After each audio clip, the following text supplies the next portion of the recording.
Mark, welcome to the show. Thanks for having me. Great to be here. Where do we find you? I'm in Wilmette, Illinois, which is just the North Shore of Chicago, about 20 minutes north. Beautiful day, and not pretty nice summer coming to a close. So this is gonna be a lot of fun. I'm gonna do my best to find some areas of disagreement. I know we're gonna have a lot of Venn diagram overlapping views, but we'll get into all that. You know, you come from a bit of I don't want to say a traditional finance background, and you were a Gator. You did some time at Kellogg, right? Some time with some credit, but why don't you give me just a super quick 1 minute overview leading into your time at ISBI and what is an ISBI, and we'll use that as a jumping off point to talk about all the good stuff I got planned. Sure. So I grew up in Miami, went to University of Florida, as you said, accountant back in the 80s at KPMG, and came here to go to Kellogg and haven't left. Not that that was necessarily the plan. A couple of Chicago banks in the 90s, Continental, which became ABN AMRO, and Continental, which became B of A, and Chicago Corp, which became ABN AMRO. Got into structured finance very, very early days, not long after Lou Ranieri invented the mortgage-backed security, and had just a ball with that throughout the 90s, actually, and the 00s. Invented a structured investment vehicle that the unique factor was match funded. Did that actually back in like 91, 92, so long time ago. And then and that was a nice life. I made a few basis points on a few dollars of assets, and where the business model really was originating and structuring asset-backed securities, getting them rated, and then using guys like Citibank, previously Salomon Brothers, Merrill Lynch to raise capital for us. 08, 09, we had beautiful assets. We had mostly four-year money, which was forever in late 08, and really used that to kill and move the portfolio to CLOs. I don't know how familiar you or your viewers are with that, and mostly like mezz CLO paper, portfolios of senior secured loans, mostly private equity owned businesses, and felt to me like this stuff was trading 40 cents and later 10 cents, and you didn't feel so good stuff you'd bought at 40, but they felt like par bonds the whole time to me, and sure enough, in like 10, even kind of called second half of 2009, reinflated, beautiful, and so since then I've been kind of trying to find what I'm going to do with the rest of my life.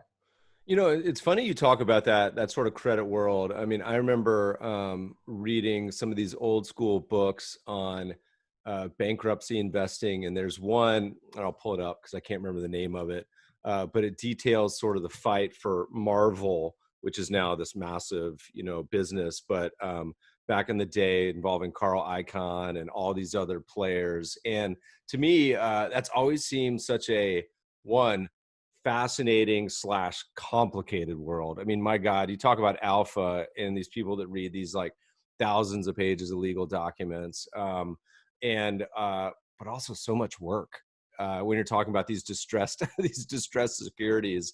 All right, so I'll see if I can find that while you talk. But all right, so after that, it led into the runway to ISBI. Tell us what ISBI was and your motivation for joining that organization. Okay, so what ISBI is the Illinois State Board of Investment. It's actually it's the pension system for Illinois state employees, legislators, and judges, and it's one of the three primary public pension plans in the state of Illinois. Right along, the other two are Illinois teachers and state university workers. So back in like 2011, 12, I was trying to figure out sort of the next thing I was going to do with my life. And one of the things I wanted to do was kind of give back a little bit.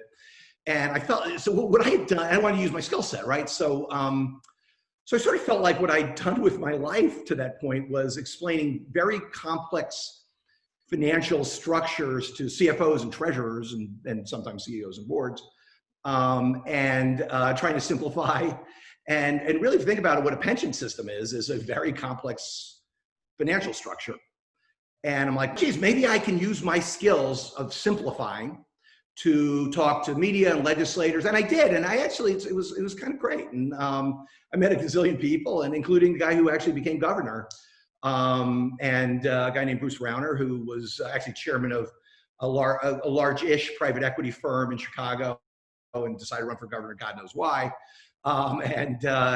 So anyway, he gets elected governor in 2014 and asks me to chair the Illinois State Board of Investment, which again is and as far as just a couple of facts on what that is, when I got there, it was a $14 billion defined benefit plan, so a pool of assets with contractual liabilities, and also a $4 billion kind of 401k style in government. There's different legislation, but 401k style plan. So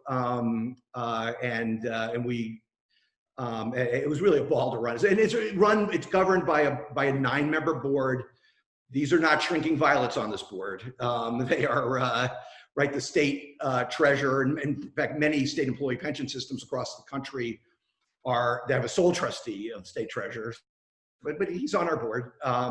And actually a pretty decent guy, and a state comptroller and Senate Majority Leader, appeals court judge. So we've got, and then as well as 5 governor appointees. So that's the structure of the board. So, by the way, quick aside, listeners, the name of that book was Comic Wars, which only gets 3 stars on Amazon, but I thought it was excellent anyway. So Mark, all right, so you joined this challenging environment of dealing with a real money institution, and I listeners describe that as pension fund, endowment, sovereigns, any of these big pools of capital with 10 billion plus, some of them are 100 billion plus, but really serious big money, and challenging not just from a portfolio standpoint, but from a many different involved parties standpoint, whether like if you're an endowment, it's alumni, it's current students, it's faculty, it's people managing the port, all these just different.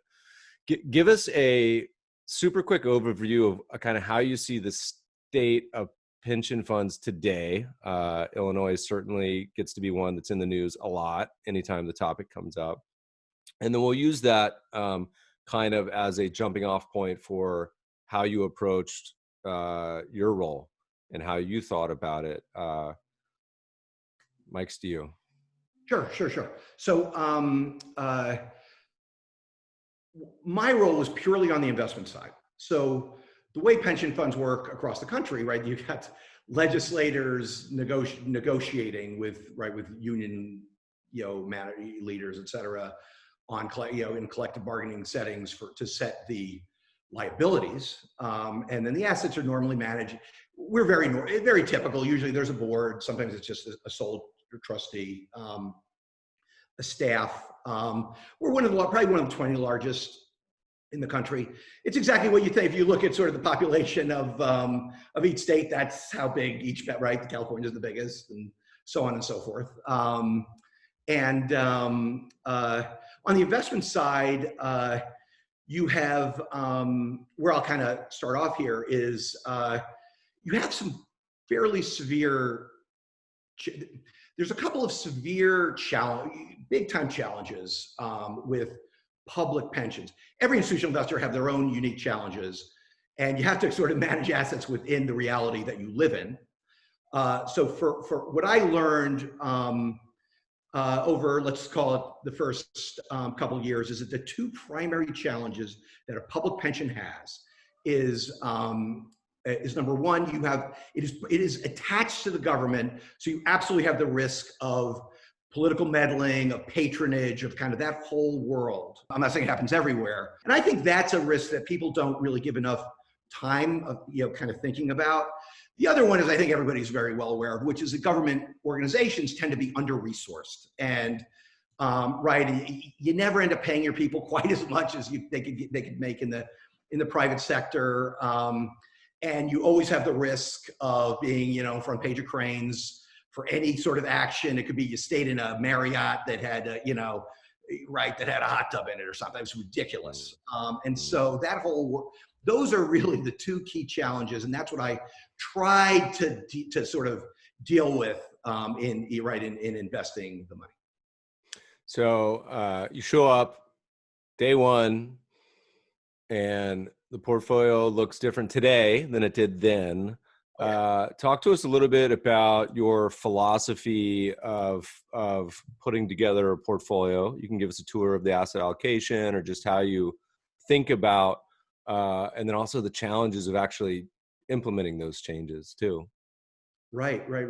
So I didn't really come with any with any particular preconceived notions on this asset class or that asset class or hedge funds or private equity, that sort of thing. But I am who I am, and I had a philosophy of simplification, of that what the whole world of finance tends. Remember, I come out of structured finance, right? So where in a way we basically our industry is responsible for blowing up the world by just overcomplicating things where no one understood what the hell was going on in any of these securities. So kind of for me, the first thing we could do was sort of shovel out the complexity that was totally unnecessary. So in my own portfolio, I index well over half of my own assets. In fact, while I was chairman, I actually indexed all of them. I didn't want any to have to deal with perceptions of of conflicts, that sort of thing. But I am a believer in indexing big time, and I have been for 25 years. And so there's this beautiful thing, right? When you index, you think about what a pension does. We have an asset allocation, and we implement the allocation by hiring managers to manage in each asset. So at the highest level, stocks, bonds, real estate, and then sub asset classes under there. And you can end up with literally hundreds and hundreds of managers. And the beautiful thing about indexing is you actually skip that whole second step, and whatever you decide in your asset allocation, that's what you get. And there's nothing to do, and you don't need a staff. You don't. There's the risk of political meddling goes away almost completely, right? Because the meddling is the money, right? The investment management fees become a goodie available for patronage. It becomes a honeypot, right. So by having a very, very, very low fee, right? We pay like less than a basis point. For as an institutional investor, and of course as a retail investor, it's like 4 basis points. I would say indexing is free, right? You pay clerical costs. You're not paying fancy managers who end up owning basketball teams and football teams, et cetera. So you kind of cut out that cost. But it's a beautiful thing in a pension setting because because of those two massive limitations you have. So that's kind of the baggage that I brought. And that was, so there's really a bias, particularly the first year, to shorten the roster, the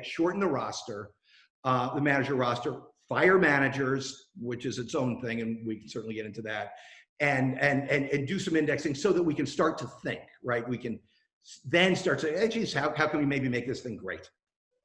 Yeah.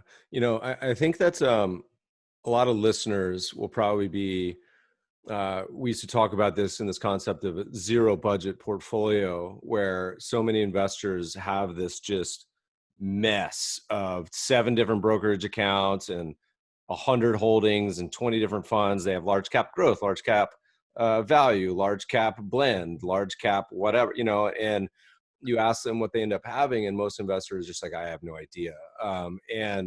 We say a good starting point is just come up with a blank piece of paper, write down what your ideal looks like. And if it's, extremely different, there's a big problem. And so the problem with a lot of these legacy allocations, they're so complicated.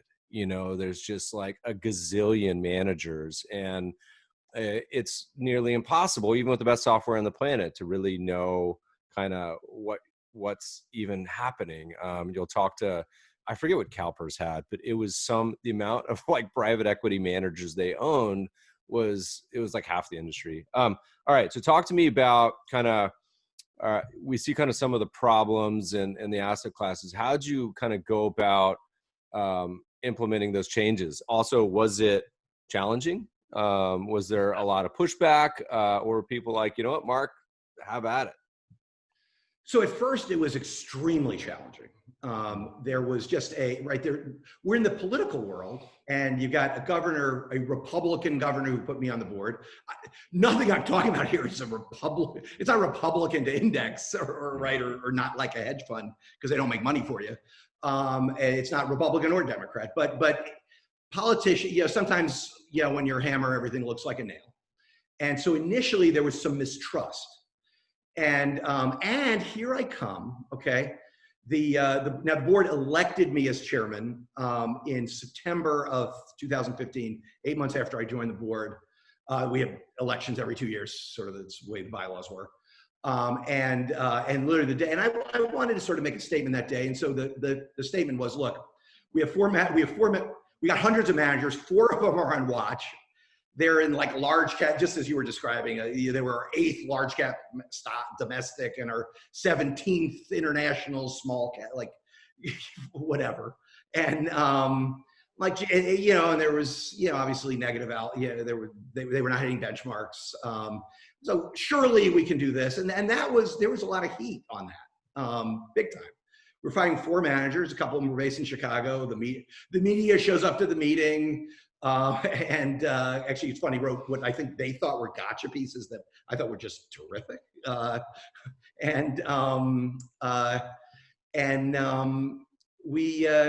there was a lot of heat in that room, and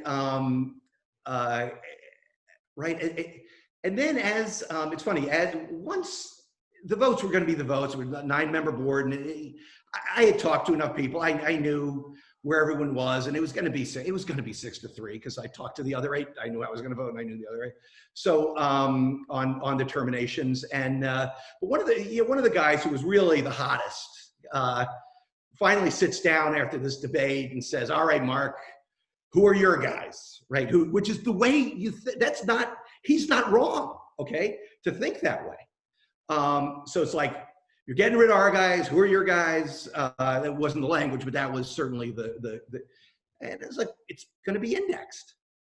And all the heat came out of the room, right? Because indexing, right? You actually took the insult out, number one, right? Of you fire a manager, it's insulting to that, right? And these were actually terrific managers who we were firing. They just didn't work for this philosophy that I was bringing to the table, that a majority of the board agreed with. So you take the insult out, and then there's no goodies to be going to the other side. Like, it really was quite helpful. So that was a major accomplishment. Even though it was only 4 managers, we actually ended up firing 100. Okay. Then we actually changed. General consultants in the pension world often have a lot of power. Where there's a very important use of general consultants, and then there's, I think, I view it as an excessive use. The use that's essential is that board members need a piece of paper, right, to sort of CYA on decisions you make, whether that's asset allocation or managers you hire, you fire. It's just very helpful to have, okay, to have an outsider giving you a sheet of paper. Whether it's a media attack or potential litigation, whatever it is, it's exactly what you'd sort of think. So that's a good. Often these general consultants end up being sort of almost being used as battering rams on this, this side or that. Anyway, we replaced the old general consultants, terrific firm, okay, with another one that in the firm but we wanted somebody who had a blank sheet of paper, okay. Somebody with a blank sheet of paper, as you call it, whether it's zero budgeting, right? Zero-based asset allocation. That was the key. And a consultant who'd been there for 12 years probably wasn't the best guy to have a blank sheet, right? It's always like you write a 3x overweight to small cap. Maybe, geez, somebody should have mentioned that to us the first 6 months we were on the board, and we shouldn't have to find it ourselves, and yada yada yada. So. Anyway, so we did an asset allocation, and of course, very quickly, what I suspected we did find, which was which was these things called hedge funds. That you know, for ISBI we had 80 hedge funds, okay, that were nearly all of the, call it long short or long only type variety. So stock pickers, not a lot of the derivative guys who I think actually are far worse, and we should talk about that at some point. Those guys, they really find the suckers. But we looked at it, and of course they had pulled off the most incredible magic trick of all time, which is they pick stocks, but they don't get benchmarked against stock market indices. They get benchmarked against a thing that is a stock market index minus 2 and 20 called the HFRI, okay? The HFRI is stock markets minus 2 and 20. So that's, I mean, it's good work if you can get it. That's not what we're gonna do. We're gonna benchmark them. They pick stocks, we got a benchmark for you. It's called the stock market, okay? So once you did that, we saw this 150 bips of negative alpha, which was all the 2 and 20, you know, nonsense. We didn't go from 10 to, so we had a 10% allocation to hedge funds, which at the time was, call it $1.5 billion. We didn't go from 10 to 0. We went from 10 to 3. Actually, a couple of board members were like, geez, it's a long way to 0. I'm like, okay, fine, let's go to 3. I'll take half a loaf every day of the week. I'm really happy that we did that, because there actually were some terrific managers inside of the portfolio. So out of these 80 hedge fund managers, by the way, what a classic way of, I'm sure this is something that you're very familiar in kind of in your line of work, investors always end up diversifying away from their best ideas, right? Always. So, right, which is like, frankly, one of the reasons why 2 and 20 makes no sense is I'm just diversifying away from you anyway. You're not that important to me. So boy, this better be a fair deal for you and for me. Anyway, so a few of these managers had actually generated some alpha. They tended to be part of, ISBI had used fund of fund structure, and there is nothing wrong with that. That gets beaten up to death, right? Double fees, blah, blah. There's nothing wrong with that at all. So I am not a disbeliever in that, not one bit. I actually believe that the second piece of our primary philosophy, which got developed in kind of years 3 and 4, were outsourcing selection of active managers. Anyway, so a firm, Rock Creek, had a bunch of managers, which they had for like 10 years. And they're actually terrific, like performance. Guys like TCI, which is Chris Hahn, who's compounded like 22 after fees, and a couple of guys who we started to realize that there was a bias to right, to innovation. So guys like Tiger Global and Co2. So we ended up keeping a few. Then, then I started getting some publicity. I tell you what, if you want to get on TV, fire a hedge fund. Like that is, CNBC loves that stuff. The way I describe all of that is I'd sort of come in and they'd be like, hey, what are you working on? I'd be like, oh, it's awesome. We just hired like BlackRock and we're gonna diversify, have some diversity in our public stocks with some factors, and like, yeah. We just want you to trash hedge funds. Like, you know, you fired Ackman, right? Which we did. But anyway, so we just kept, the thing that we did though, we kept the beautiful thing, pension funds managed by boards. I mean, so are endowments and foundations, no different. You have quarterly meetings, and it was a very nice cadence to restructure the portfolio. About 6 months later, we as I said, we had a $4 billion DC plan, defined contribution fund, 401k style. And that had like, okay, so that was 18 different managers. We got participants select. And, you know, inevitably what happens in these super complicated DC, by the way, 18 is not bad. I mean, it's often like 100.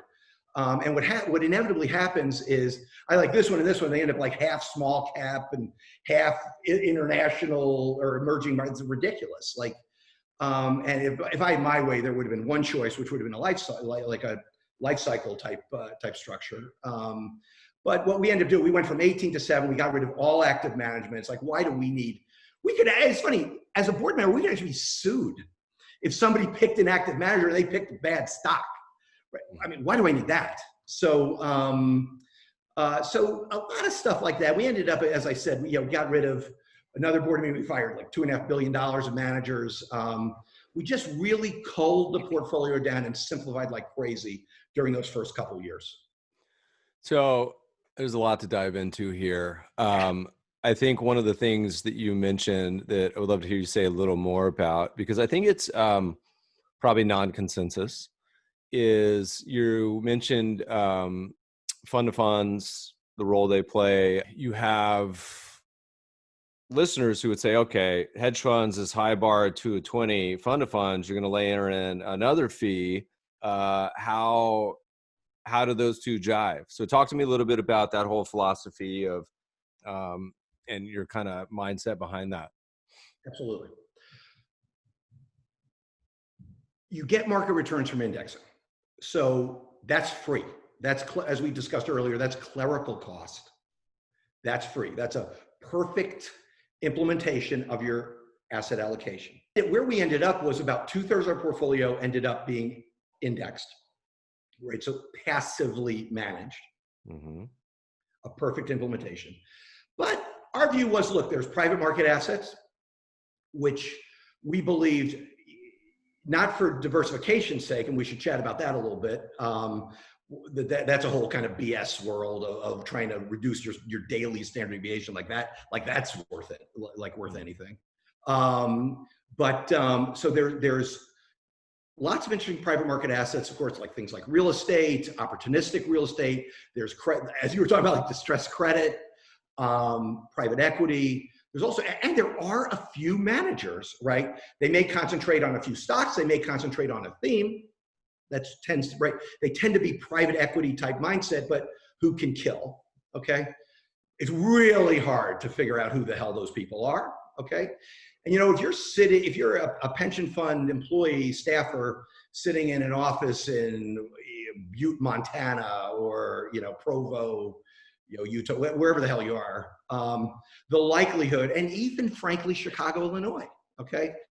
The likelihood of you tripping over somebody who can actually add value. If you're not gonna add value, there's no reason for you. There's no reason, right? It's not to get invested. We can get invested by indexing. So it's special to find somebody who should manage assets for you that aren't right? Assets that aren't gonna be indexed. That's really hard to do. And it's really, really hard to do in a pension setting where you have all this risk of political meddling. 2 and 20 is juicy, right? And you think about patronage, okay?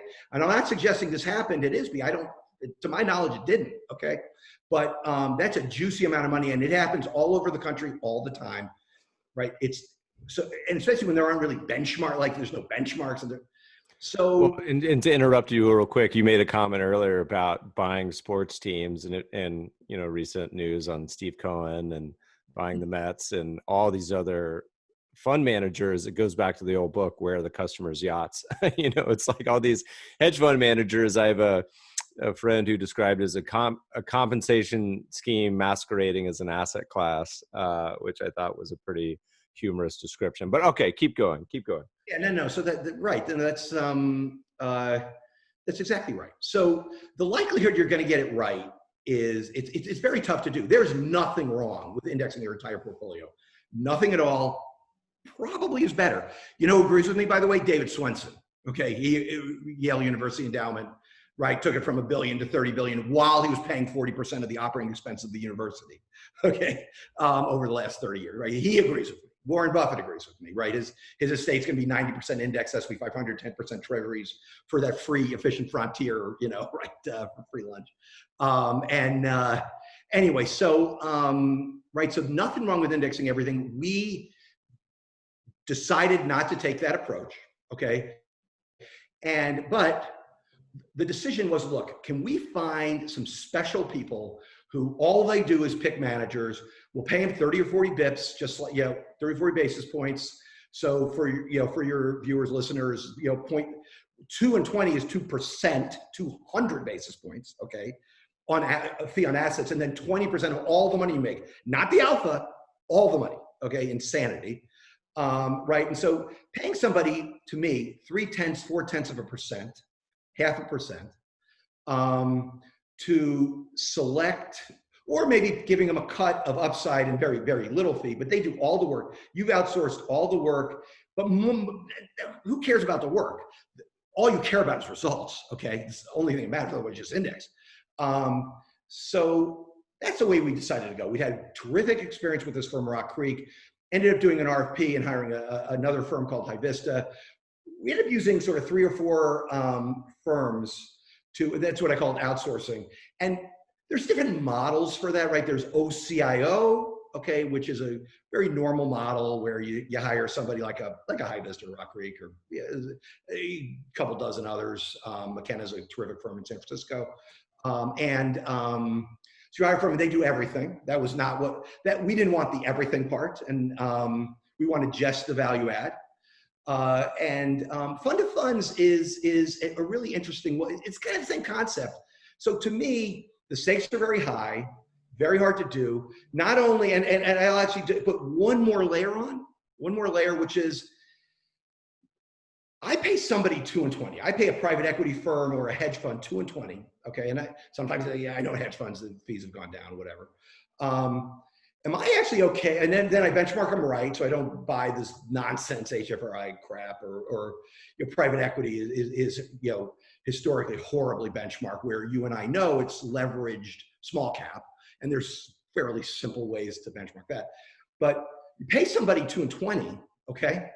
Now what's left over for me? Well, you know what? If it's 1 basis point, I mean, that's not a fair deal. Like, you sit down at the table and I have the money and you have the talent.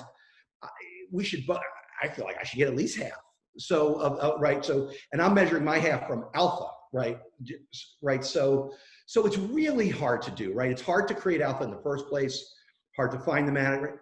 It's very, very challenging. And so I think having an expert is a really good idea. Pay the money. And if it doesn't work, just index everything. It's funny. I had a couple memories as you were talking. Way back in my first book, I remember you were talking about ABN AMRO, and they used to write all these research reports about the foreign listed hedge funds, these fund of funds that would be traded on exchanges in Amsterdam and London. Ironically, a lot of the fund managers were from Chicago. So Chicago for a long time was a big fund of fund. I mean, Grosvenor and all these names. And the listed funds never became anything that big in the US. You've had a couple, Greenlight and Third Point have sort of done it a little bit in their insurance wrappers. You mentioned Ackman, he has one, but it's again in Europe. It flooded back some memories of that whole space that I'll have to update, see how many are still in business. The 2010s was kind of a graveyard for hedge funds. So I imagine not that many, but that brought back a lot of fond memories. A lot of those funds in 2008, and we actually wrote about it this year when it was happening to Ackman, his foreign listed fund got to like a 40% discount to NAV at one point. Anyway, that's a whole different probably podcast. So, okay, what areas, if you had to say, okay, look, we're going to index all these certain things. You mentioned private equity buyouts as a strategy that could almost be public markets. What areas do you think are most optimal for simple description would be alpha, or ways that you think it's worth paying up for strategies or active bents, or any just general philosophy about that in general? Okay. So first thing I'd say actually is in public markets, okay, there are, the fact that you can actually index alpha strategies to a certain extent. Like, for example, in my indexing, in my personal portfolio, I get nervous all the time, but I have been a believer in kind of these mega cap growth, like the sort of Amazon, the big five. Like, it just seems like they're sort of sucking the whole world in. And so I view it as indexing, that part of my, not huge, but not small either. I mean, well over 10% of my personal assets, I put in something called MGK, which is just like the QQQ, right? So but that's still it's really still indexing. I paid 4 basis points to Vanguard, and I get double weight. I know, like the large caps in the SP 500 aren't quite big enough. I need to have extra, but that's what I do. So there's things you can do very local, and you should always, I think, look to that first. Are there ways I can express views, right, with inexpensively and maybe systematically? So, and maybe I'm a deep value guy. Maybe I'm an innovate. Like what I'm describing here is I have a bias towards innovation, even though I'm more genetically disposed to deep value. But so there's that. There's a bunch of asset classes, and I'll get to the sort of high conviction in just a sec. But that make a lot of sense, but don't make a lot of sense to index. So, so like in fixed income, we actually had a bunch, like treasury bonds, you might as well pay Vanguard a couple bips and take it away. We end up paying, this is one of the things I use big time on hedge funds, like sort of attacking the derivative book hedge funds, but like in core fixed income where, you know, you buy some corporate bonds and maybe some mortgage backs and some treasuries, blah, blah, blah. Well, you pay a guy like 8 basis points, 10 basis points. And if you find somebody who's got some good judgment, I had about a year before he died, I had my like life's dream. I got to meet John Bogle. And one of the things I had, I took a picture with him. And he said this one thing that sort of surprised me and stuck with me, which was he said, I just wanted to give investors a good deal. He didn't care about passive active, actually. He didn't care. He had no dogma. So nice to see Morgan Housel in his new book. So, you know, it's like I fear a little bit that the indexers are getting a little too dogmatic. Anyway, so dogma's bad in any case. So things like core real, so in the real estate world, okay, you sort of almost have both versions. And so I'll segue into actually your question. Sorry to dance around so much, but so core real estate is kind of a vanilla product, and there's guys like Prudential and JP Morgan, et cetera, these like massive funds. They buy big, you know, the big office buildings downtown, you know, Denver, Chicago, New York, wherever, LA, right. So there's that, and they charge, that can't be indexed. That's an illiquid asset, right? That's a private asset. You could buy a REIT, but there's actually a few bips of illiquidity premium, very, very well worth it. And you pay these guys like 60 basis points. It's a perfectly fair deal, 70 basis points, perfectly good deal. That makes a lot of sense. Then, okay, so now the segue. So you're looking at real estate, well, same thing, kind of fixed income, and private equity, kind of, sort of. By the way, ISBI is the #1 pension fund in America on private equity, and I'll tell you how we did that in just a sec. I think I'll get a laugh. But in so non-core real estate, like opportunistic real estate, now there's some juice, right? So that's different. That'll be like a fixer-upper. That might be a development. That might be an office building that has no tenants. Okay, that might be a hotel that has no occupants. That's all different. Right? They're all sorts of different things. That might be a distressed mortgage. By the way, which might be a perfectly good building, right? But so we actually ended up having about half of our real estate assets in, right? And that, I love that. Okay, and that you'll pay money for that. There's just an enormous amount of work, okay? Like to have lawyers, if you're like the lead, you know, creditor, that's where it's okay. I think it's okay to pay fees as long as it's fair. You're doing something for the money. You're finding assets. I can't just hit a button on a screen and own. That makes a lot of sense. Credit, kind of same thing. It's like, if, you know, distressed credit might make sense. And it's also distressed mortgage, all that kind of stuff. And private equity, if you think about it. Now, private equity, what you want to watch out for we're number one in the country, okay? Is we have this outsourced model. So we use a firm called Hamilton Lane. They're terrific. They're in Philadelphia, public company. We got a load of clients across, right? They know everybody and they get invested. It's good, okay? But the secret is that I said to them, I'm like, no, don't use your imagination, okay, on what this guy thinks or that guy thinks, or what would make Mark happy, or what would make Jim happy, or what would make, you know, Sherry happy. Like, don't do that. Just use your best judgment and do the best you can. And we're number one. Like a lot of times you could just make fewer bad decisions, okay? And that's how you win. So What's the tribal model? So that's a fresh topic. So what gave me the idea for this was maybe I'll write an op-ed or something, or do a. Now I'm a blogger, all this stuff, right? So I never thought about Bitcoin in my life. I'm like, what bugs me about this thing? Like I never owned any. I bought a tiny amount. But so there's something super weird about this thing, and that's how I came up with the tribal model. So my experiences over the last, call it 20, 30 years, not just the ISBI experience, is really I never crystallized it until this Bitcoin thought kind of popped in my head, but there's really kind of 4 tribes of investing. And I think you could almost put everybody in one of them. And then there's, of course, and there's gradation. Yeah, you could be in a couple of them. But so I almost view on the left, they're the guys who predict. They're the guys who predicted 20 of the last one, who forecast 20 of the last 1 recessions, right? There's the perma bears. That's that hedge fund world. Everything in life is about minimizing your standard deviation. There's always a problem around the corner. There isn't a Silicon Valley that's developing all this innovation, right? And right, and sequencing DNA and restructuring IT departments into, from on-prem to cloud, like that.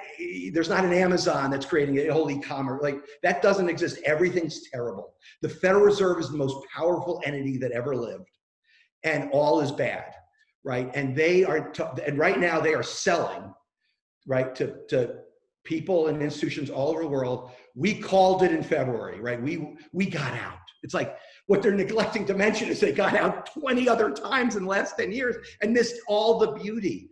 Because equities are beautiful over long periods of time, as you well know. And as I suspect listeners to your show understand that very well, that as long as you don't have a short time horizon, standard deviation, daily fluctuations are completely irrelevant. By the way, I banged my head against the wall for 4 years in this pension world, because that's normal. Like, oh my God, but it's risky. It's like, the only thing to care about is 2040, right? You're investing in 2018, 2020. If you think you can figure out 2021, best of luck, pal. Okay, it's about what is the world going to look like, and then you can really make money, right? You can really make money. So the perma bears are the first tribe. Then there's what I call sort of deep values. These are the guys who discount cash flow. They love General Motors at 5 times earnings.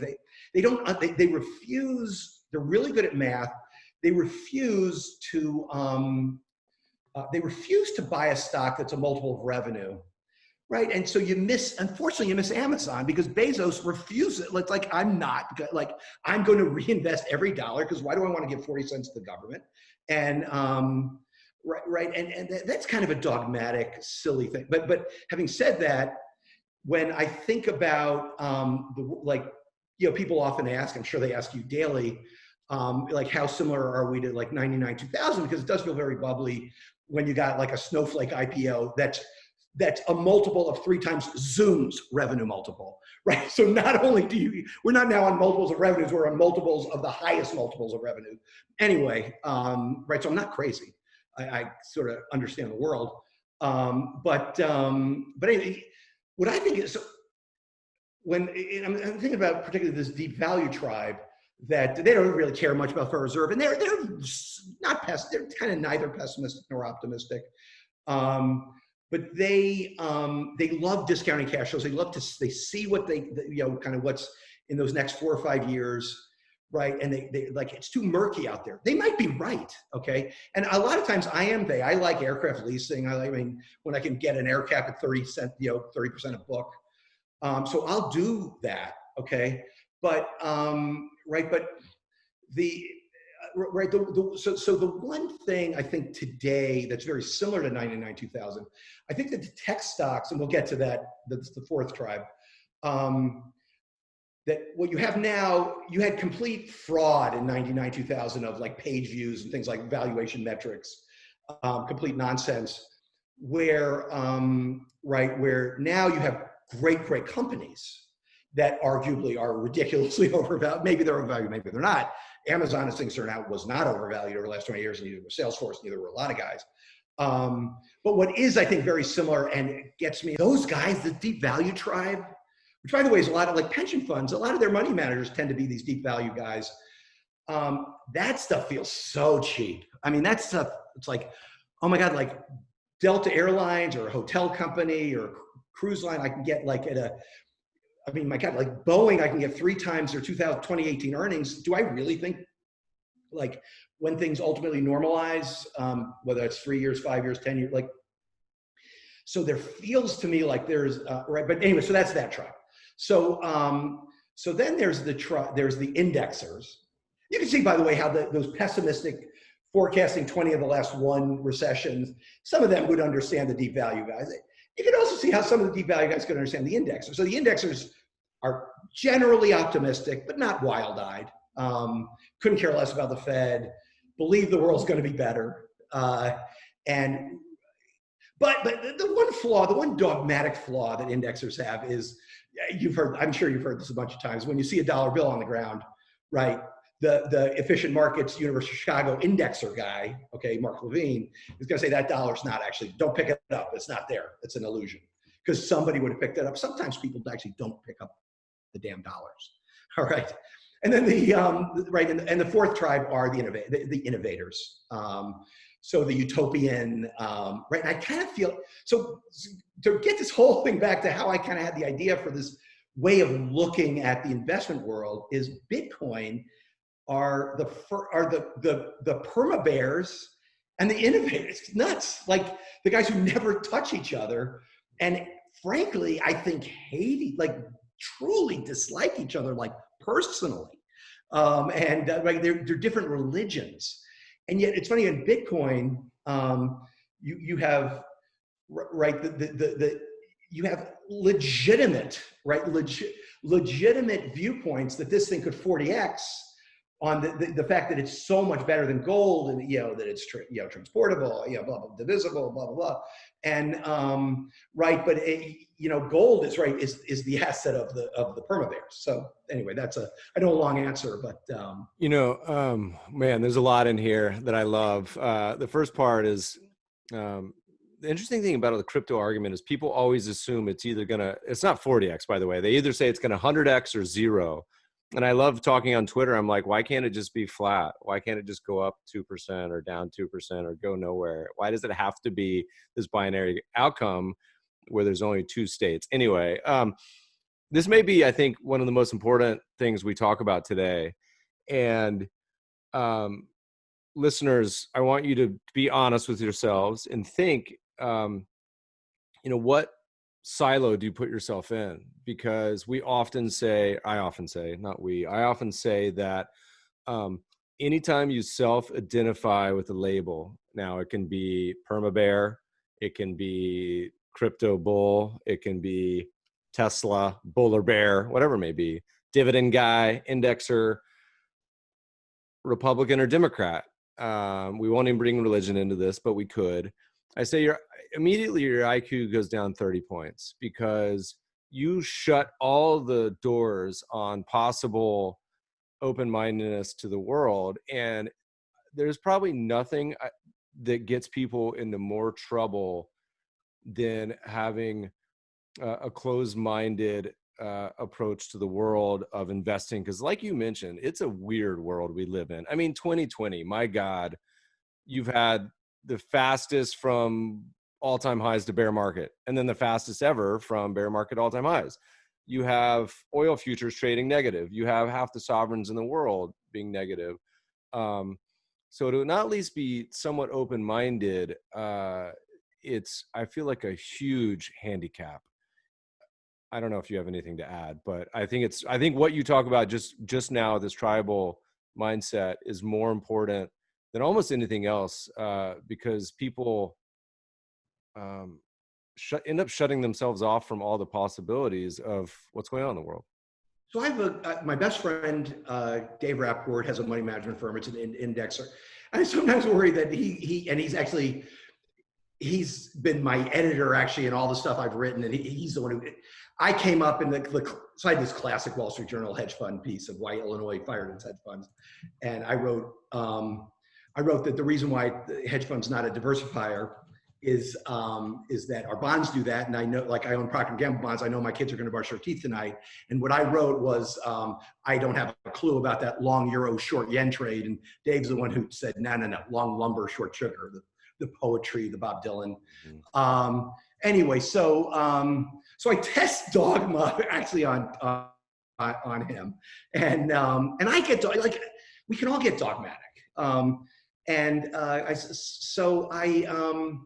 it's really, and like I said, I've spent times in my life, so I listened to your podcast with Pomp, and like, where you really got me, Meb, was you were describing sort of the early days. It's like, I know my own limitations. I know I get scared, I get happy, and I'm going to make all these terrible mistakes. And so that's what I have to build around. And I think that's the key to everything is the whole behavioral side. As I allocate my own assets, you learn nothing, okay, during good times. You learn negative lessons, right? You get all kinds of terrible habits. The markets can only go up. I'm going to actually margin my public market equities to fund my capital calls for private equity. That's what you'd learn. Stupid, nothing dumber, right? That's where actually horror comes, right? Forced redemptions, yada yada. So when it's in the horror of like March 2020. March 09, September, October 08, 2002, everyone thinks it was 9/11. It was actually more the Enron, right? The nasty, like S&P drops like 50%. Oh my God. Like that's when you learn how much pain can I take, okay? And so what is my right, how much untouchable asset, right? What, am I allocated, whether it's 60, 40, 80, 20, 100, 0, whatever the hell it's gonna be, okay? How much pain, like that's the only thing that matters. Like how much there's a certain amount of pain I simply cannot take, and I will sell my stocks at S&P 2200. Okay, I'll do it. I know I'll do it because you know what? Guess what? The S&P went to 660 not that long ago. Okay, and you see, right. So your imagination can run wild, right? So thou shalt. So now I'll get back to the question, which thou shalt honor. Even though I disagree with them on almost everything, thou shalt honor the perma bears, right? That every once in a while, like you need a perma bear, right? You need to have a little fear, okay? You don't want to live your life in fear, but you need to have a little fear, all right? Then, so for me, and I'll make the second part shorter, I'm an indexer. I love, though, I'm an 80-20 guy. Okay, so I think, right? I think I'll rebalance when the next time market gets like crushed. And suddenly my 80-20, 70-30, I think I'll rebalance it back to 80-20. You never know. Another thing that I know is if I start picking stocks or biasing, as I was talking earlier in the QQQ or MGK and the large cap, where I want to invest in the theme of biotech or the theme of cloud, I know myself. And if the market is doing well and I'm losing money, doing very well, and I don't care, within 5-10%, and I'm losing money, I'm gonna like start to really feel horrible. And right. So for that reason, I want to have a big hunk of index as a ballast, okay? That I've plenty of room to play, okay? And the other thing, though, so that's the index. I think it's insane for anyone to not respect indexers, okay? To say it's all bad, you're un-American, go away. I think that's more stupid than kind of anything. But in my stock selection, I didn't really implement this, although I would have actually, had I thought about it, I think I would have back at the pension fund. I like having some, even though I'm more of an innovation guy, that's definitely more of my concentrations, cloud, Amazon, blah, blah, blah, CrowdStrike, et cetera. I want to have some deep value too. they don't have to be, they're certainly not going to be the same if I have a conviction on one side, but I want to honor all four tribes. And this tribe, I mean, because again, remember I said to you about 10 minutes ago, like, geez, I'd really love to hear your thoughts. I'm not, you can see I'm really confident about a lot of things I believe in. I look at, like, if I can buy stocks like General Motors at 5 times or AirCap at 30% a book and Boeing at 3 times 2018 earnings, like, but I'm Mr. Innovation, like I'm letting my freaking Amazon ride, like having just a little. So those days when it's the opposite, I'd like to feel a little good. So I'm gonna, thou shalt honor the deep value tribe as well. So this is all right. So we're working on you starting a whole blog post / white paper. This is going to end up being a book by the end of the podcast. But here's an idea, and I think this is actually rooted not just in very real psychology, but also the best possible behavior. So you can come up with an optimal portfolio based on what tribe you may be in. Until you go through all the possible outcomes, that portfolio, as we all know, is going to be incredibly difficult. So the first thing that people can do is at least write it down. Come up as misguided as a lot of the real money institutions are, at least at their core, and I'd put indexers in the same camp, they have a policy portfolio, meaning they have, here's generally our rules of what we're going to do and how. Okay, so 90% of investors we talk to don't even have that, right? They're just shooting from the hip, play it by ear. Here's what I do. I have it in my mind, but it's not written down. We used to give speeches, and I stopped because it was embarrassing, where we would ask the audience, say, raise your hand if you have a written investing plan, and no one ever does. So here's the idea we're getting to, is almost like, you have an investment checklist, and I think that's actually kind of easy, but then you go through all the possible outcomes of what a behavioral checklist may be like. So, all right, I got index in my core, that checks the fundamental ballast of low cost, global portfolio, whatever it may be, with all your little tweaks. All right, so second, maybe I want to check off my FOMO bucket, and so I'm going to have a little bit in crypto. Next, I'm going to check off my value itch. So I'm either going to have factor tilts or active managers. Next, I'm going to check off my behavioral tendency, because I'm an emotional wreck that if the market goes down X amount, so maybe I buy some tail risk, whatever. You just keep going down the list until you have something. It's not bulletproof, but at least covers all of the, psychological problems that I feel like people don't talk that much about in investing. You end up in one of the 4 camps instead of all 4 camps, or at least a tiny smidgen of each. Yeah. Well, there's a lot there. Oh my God. Mm-hmm. The most important thing you could do, whether you're an institution or a human being, probably more important as a human being, frankly, even though it's, as you said, institutions are pretty good at writing down a stated policy and actually living by it.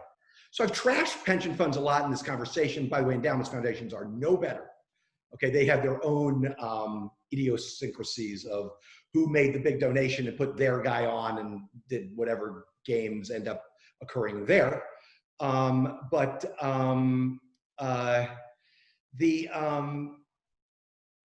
again, it's setting a policy. So for human beings, it's actually that much more important. Right? Human being. It's so, for an institution. It's funny. I've never really thought about this before. For institution, making a change is actually kind of difficult to actually change your allocation, to go away from a policy of I'm 55% stocks, 35% bonds, 20% real estate, whatever the hell you are. Okay. And then I have these ranges, and to actually vary from that, it would actually be bad governance to say that's not a board decision, right? That staff implement everything with it, right? So it's actually kind of hard to do. So if you wait, so Donald Trump gives an insane speech where, like, I'm keeping the Europeans out instead of being empathetic to everybody. Because he had a conversation with his son-in-law earlier that they didn't want to spook the market. The next day, the stock market drops by second most ever, right? And then, then it goes up, then it goes back down, and the stock market actually closes, okay, because it's down so much, right? Insanity, like level of volatility and fear. That's the day you need the rules. That's the day that you want to be slow. And right, because you're scared out of your mind. I mean, everyone is. And so that's where having that set allocation and set kind of rebalancing, right? Of like, I'm a, 80-20, and if I get less than 75 or more than 85, I'll rebalance halfway into stock, whatever it is. Right, those are the days, right? Those are the days. Don't panic. And that's what asset allocation is all about. I have a quick story before, actually, it's funny, on written investment policy. Most pension funds, and ours was no different, have these like hundreds of pages, like of written investment policy.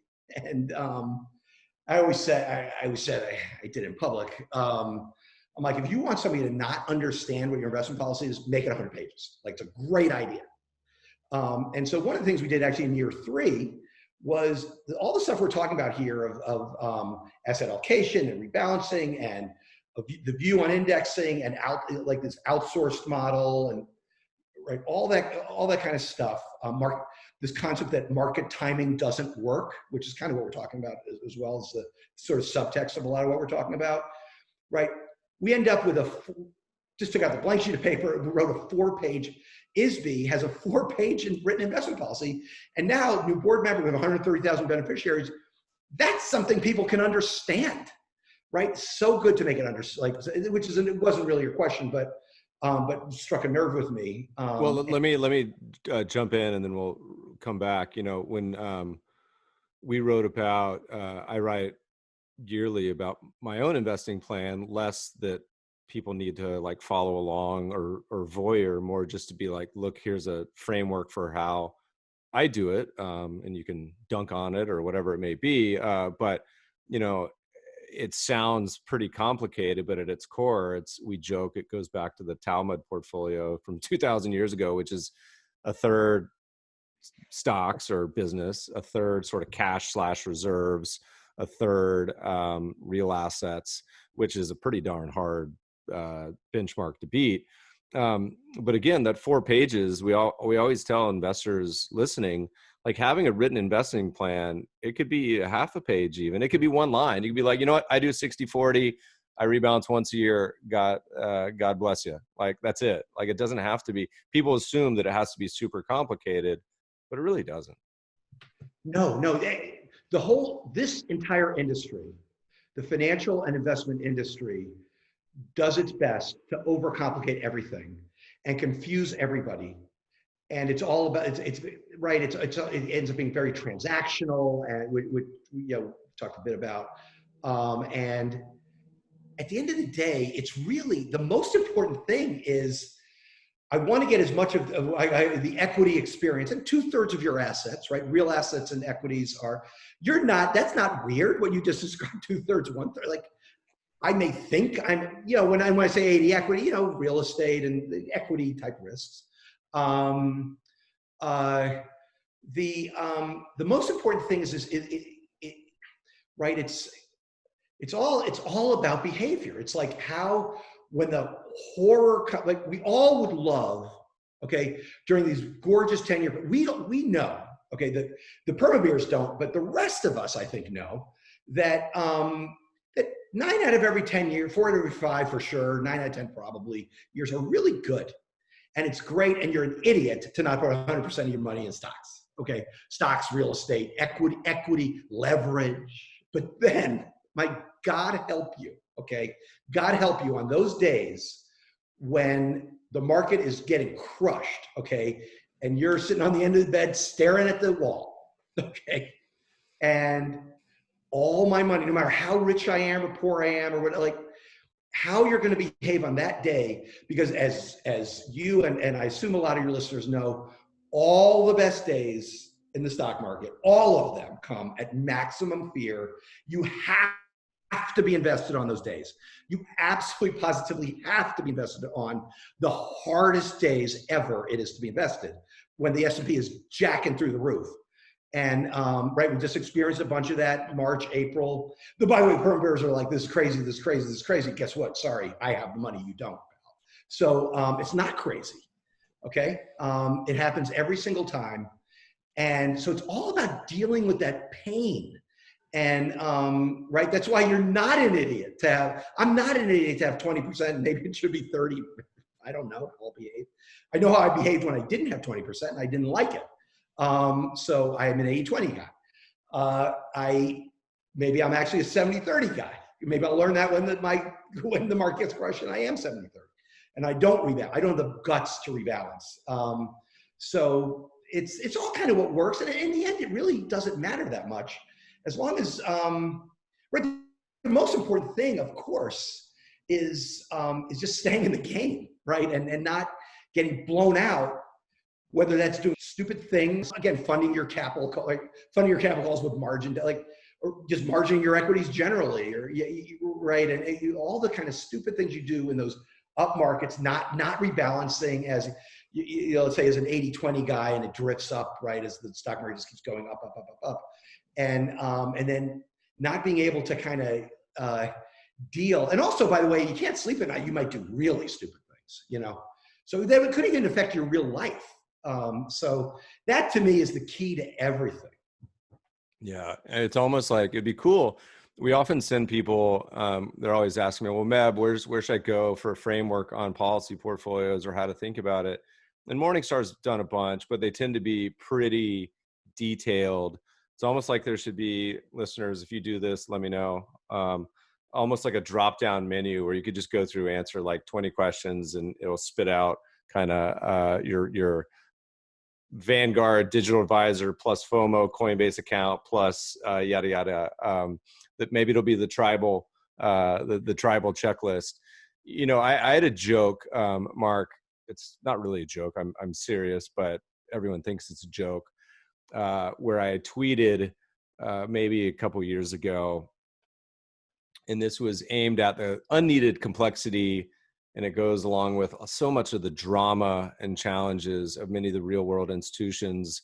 CalPERS continually gets sort of my ire just because of how sympathetic I am to actually the challenges of managing that organization. And you've seen 2020 alone, how the CIO, I think, is already out, all the drama with their tail risk, yada, yada. And I had a tweet that goes something along the lines of, it was like, hey, institutions, I'm more than happy to be your outsourced CIO.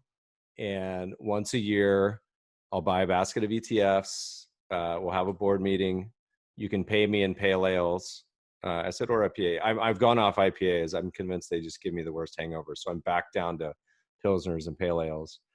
And we'll call it a day. And people just were hated it, but I've actually had a few institutions reach out, humorously enough. But my idea, long-winded idea for you is, should be almost like, Mark, the pension fund doctor. They can like hire you, say, come in, clean up this mess. You'll be like almost like a investigative, give them a full proctology exam. And like, because so many we see, and not even not even big money institutions, there's plenty across the board. There's such a mess. This isn't really a question. It's a lead in, and then I'll eventually ask the question in a second. Go ahead. So one of the problems you have, right? So a lot of that, of course, is the politicization, the politics that end up around. And here's the thing it took me a long time to learn this. Okay.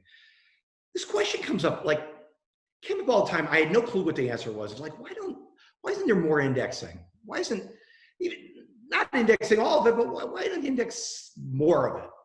If you index none of it, why don't you index 10% of your stocks or 30? If you index 20%, why don't you index 40%? That kind of thing. And I figured out why. I actually figured out why. So I spent actually a short 8-month stint on the board, not as chair, but on the board of Illinois teachers. Because I was chairing ISBI, the governor asked me to go there, and I actually got a lot done. It was actually quite great. In fact, I got the board there actually to agree to not pick managers, to let the staff pick managers. We didn't go all the way to outsourcing, but I felt that was a huge victory to not have a bunch of teachers and a bunch of political people like picking managers based on 30 minutes they spend. It's insane. Anyway, what I realized though, and then I also, I met a lot of people. I went to a few conferences, et cetera, et cetera. And what I realized is that there is real career risk to a CIO to index. It is actually real. And this is not a funny thing. Like, this is real. That the question, like, what's most important to a person who is CIO of X institution? Most people say, I want maximum returns at a minimum risk, blah, blah, blah. But it's like, no, they want to keep their job. And the problem with indexing is when you first index, I think you get a lot of attaboys and pats on the back. It's like, thanks for saving the money, and right. And then it does better, and then frankly, then it could grow. Like, I wanted to make sure we had indexing in every single asset class across our book, so that the active managers were naked. I wanted them to be naked, and comparing them to the 1 basis point guy. But as it kind of evolves, if you think about the CIO, it's like, geez, why do we need you? Like, it's so easy. We could meet once a year, and that is the problem. Marc Levine, thinks that is the problem. That that a smart CIO is looking forward in time and saying, geez, I'm going to get a lot of pats on the, people are going to like me now. I'm doing something smart. It's in the news. It's great, blah, blah, blah. It's going to great. And by the way, it's going to be the best thing we can do for the beneficiaries, which is, of course, what it's the only thing we should care about, frankly. But at some point it's going to be, geez, what, like, we're not talking about anything. We're not, and that's the problem. Yeah. It's hard for me though to envision the world not going that way, though. The beauty of the internet is it's a giant disinfectant. And look, I think going back 10, 20, 30 years, you had the Harvards of the prior century, and then the Yales of this century, particularly in the early, developing a model that, if done correctly and everyone is on board, has the possibility to succeed. But you mentioned this career risk, to be different, to outperform the average. And let's be clear, the average global index portfolio is going to beat most, probably, 90%. To beat that, you have to be super weird and different. And being super weird and different and concentrated, like Yale is. Yale has, like, I forget what it is. It's like 6% in traditional U.S. right. stocks and bonds. To be weird and different, you have to be concentrated and outperform. You have to be weird and different. Weird and different for career wise, you have to outperform, but many years, probably half, probably entire decades, you won't. And even Yale, I think, Swenson's probably got the longest lease of anyone on the planet, but there comes a time when it goes 1, 3, 5, 7, how many ever years, where the faculty, you saw it happen with Harvard, right? Harvard's been one of the best performing endowments ever. In this decade, it's, I don't want to say blown up, but completely the structure, there's massive fractures and rifts and everything, so it's hard. It's almost like what you've seen with Cowper is almost like an unwinnable structure. And part of it is the time horizon, which is really hard. Anyway, any thoughts? For sure. I got big thoughts on that. I think so I'm an indexer, and because I was chairman of the pension fund, I got to meet all these people and have conversations, not unlike this one, and hear different points of view. And I was talking to the team at S&P, and I'm like, what do you guys think? Like, why did this happen? Like, it's so insane that investing is the only activity anyone can think of where the less work you do, the better you are. actually work is bad. Work detracts from the result. Not doing anything always, almost 90% of the time, outperforms futzing right. And so and I know that people have written books, and so I'm sure you've had this topic multiple times on your show. That right. It's like if you think back like 40 years ago, there was a lot of alpha to be had, and I think people look at like computers and the internet and all this information, which is a huge part. No doubt is a huge part. The ease of information, no doubt's a huge part of it. I think a huge part of it also is that every year these MBA, like these business schools, crank out another like 5,000, 10,000 people into the investing world, and everything is just so commoditized, and it just makes it impossible.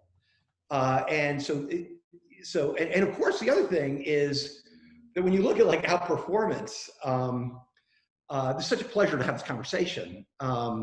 To be able to get into sort of things like this, like even like a supposedly great manager, take so Dan Loeb, who's a terrific manager, was in our portfolio. We got rid of him. Not anything he did, just it was one of the, we fired just about everybody. And right now I was on CNBC, and they're like, dude, like he's 2x the S&P, and it was, of course, 4 minutes long. This is why I'm thanking you for the this sort of podcast format. So there was no opportunity. So the thing about and Dan Loeb is a great investor. He is a great investor. Okay, you look at what Dan Loeb's done though. When he managed $100 million, $200 million, even $1 billion. Okay, he was small cap, right? This is in the early 2000s. He was small cap. He would, like companies that didn't have all these resources, and McKinsey and all, whatever the hell it is, right? And right, and there was kind of real, all of his alpha actually came from that time. And so if you actually, and then of course, inevitably, what happens when you crush the S&P is then pension funds give you like, you're overwhelmed with money, and unless you're dumb, okay, you can do math. It's like, wow, 2, I don't need 20. 2 is really good. Like, right. And as long as I'm right, and I can do 2% on 10 billion instead of making 2 and 20 on 1 billion. Right. But now I can't invest in those same companies because I have so much money, and nobody does these like dollar weighted, right? You have to dollar weight the returns. You can't just say over this time period, when you made this much, when you managed this much money, made this alpha. So there's all these challenges out in the world, and it's really tricky. Like it's really tricky, which is why I actually tend to agree with you, that really the world should be certainly much more indexed than it is, and right, eventually you get to more, right? We're not at the equilibrium point, not by a long shot. You mentioned Loeb. Yeah, you mentioned Loeb, and this might be a fun segue to being super weird and different over time. Before we started hitting the record button, we were rapping a little bit about stock pickers and 13Fs, which, interestingly enough, is the government or SEC is thinking about changing the rules a little bit. We'll see if they do. Talk to me a little bit about your thoughts there. Okay, thanks. So I've kind of gotten fixated on that, and so I spend my time like running sort of my own family office, and I was thinking about, originally I was thinking about like biotech, and there's a few just terrific biotech investors, and that's a super unique thing, right? Where whatever the algorithms, et cetera, that have all these, the endless source of MBAs that have come into the investing world. Biotech is strange, right? It's a different kind of mindset to, it's not the stuff we all learned in business school. Right. You can't screen for balance sheet and income statement necessarily for biotech. There is no revenue. There's a molecule somewhere that might not even be in clinical trials yet, right? And so, but there are a few managers, right, that have proven over a long time that they do this, and they do it really, really well. And funny enough, I think and so that's the way I did my own personal biotech investing. I just sort of saw what they did, and I also did it in a very anecdotal way, which is usually the way 13Fs kind of sort of operate. People who use 13Fs like, oh, Buffett sold Delta Airlines, and he just bought Snowflake. I'll do that. It's that's typically the approach 13Fs, and I tried to be a little more methodical, but not very much. Anyway, I do a lot, some tech investing. I don't have super high conviction in I think like Amazon gives me a lot of kind of downside protection, but business model wise. But there's some guys in tech that I'm like, so 13Fs were really informing, and a lot of days I'd wake up, I'm like, geez, and I don't even do this necessarily every day, but I'm like, geez, maybe I ought to just do what freaking Wellrock and Sequoia, a few others, the great public market tech investors who totally understand what's going on in the private markets, which is where these like up and comer small cap guys can get really sideswiped, and sort of the right anyway. And the other interesting thing, we did tiny bit of this at ISBI, tiny, of right, that there's some guys out there do this kind of professionally, but I don't think particularly well.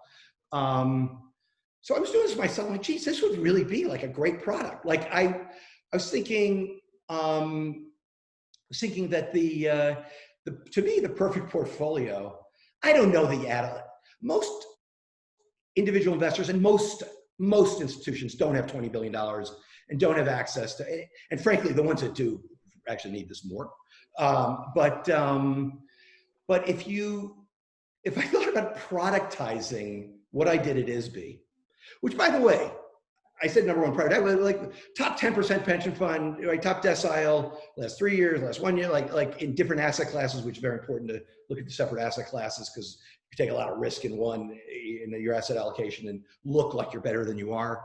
But very like well-performing fund.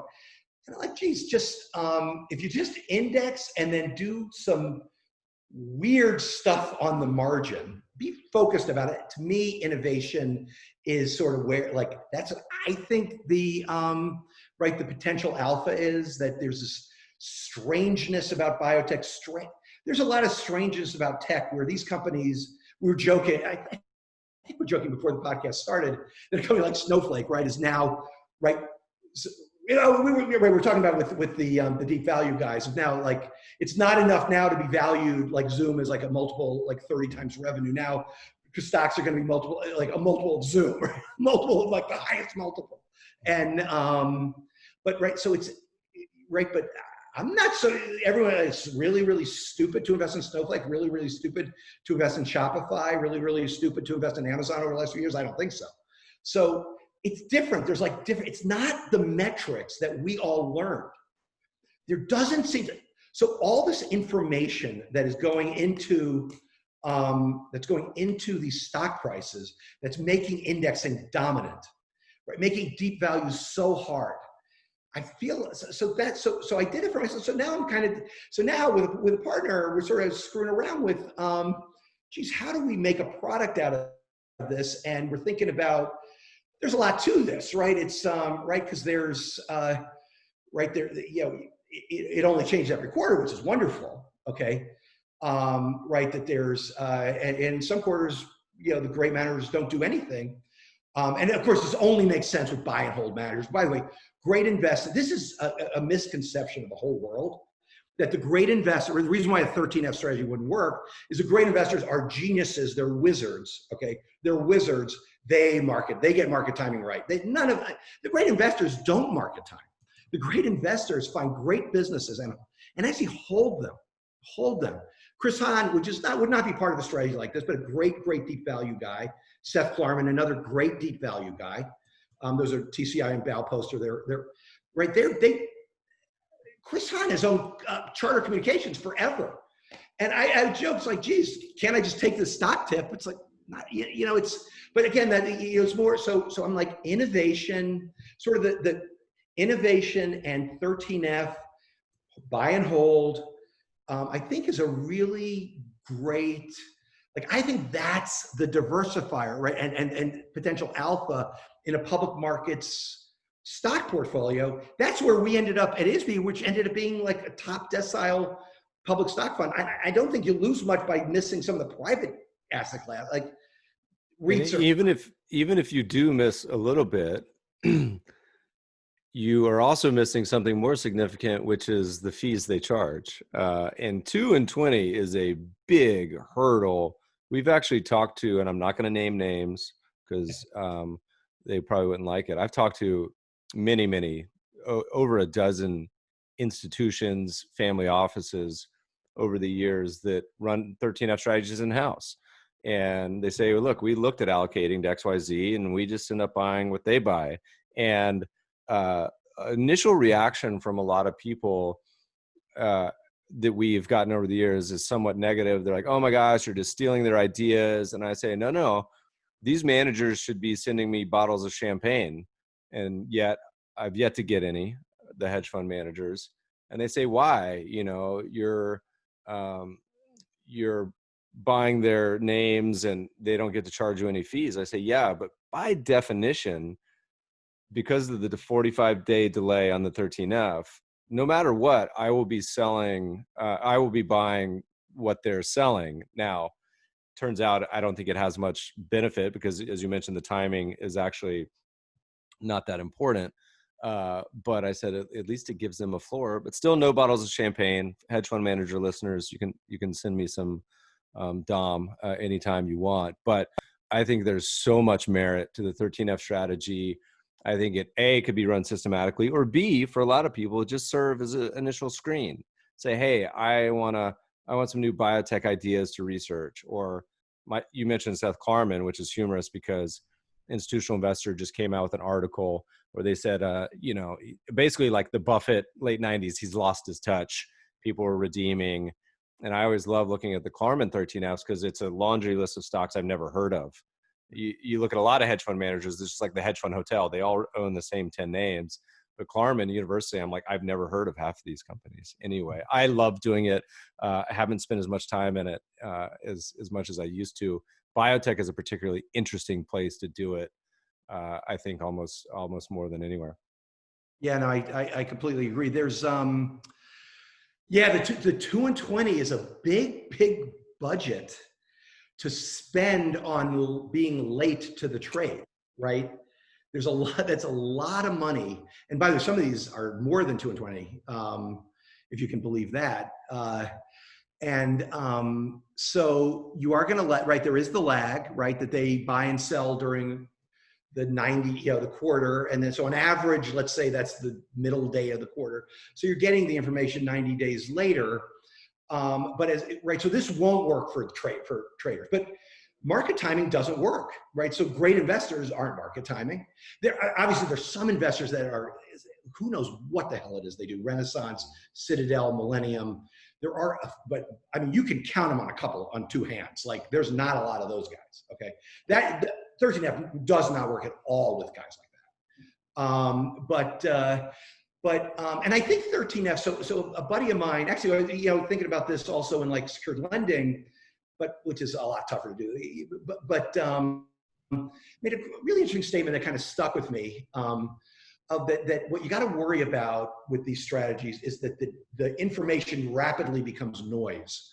And so you have to, and that's, I think, where a lot of people have gone wrong, of as soon as you sort of widen too much, or you're gonna end up diversifying your way right back, like the scene in Animal House where Tom Hulse gets walked right back, gets to meet some of the fraternity brother, gets right back to the nerds on the stairs.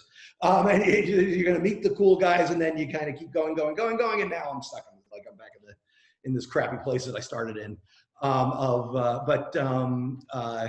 Anyway, so to me, it feels like the productization of what I did at ISBI, which was really successful, and it does feel like, as long as you kind of do it purposeful and systematically, and like I was saying earlier, like the things like thinking through how much do I care about just the individual weights or the overlap or just the presence of a name, or if somebody owns more than 10%, which actually, by the way, means then they're required to do Form 4s.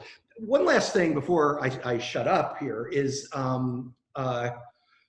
that there is this feeling, I don't have it and you don't have it, this feeling of like, oh, you're copying. It's like, I don't see how. So the SEC for 45 years has required funds that have over $100 million in assets to report this. And for longer than that, but not twice as long, I don't think, maybe twice. The SEC has required companies to issue 10Ks and 10Qs and 8K. Like, right. I don't understand. Like, the SEC requires public information, and what everybody, like, you are a bad investor if you don't use everything of all the tools that are available to you. So it's like, the thing I always laughed about was, look, the rules are what they are, disclosures are what they are. And if you want to ostrich, put your head in the sand, that's fine. You don't have to look, but it seems silly not to take advantage of all the possible information out there.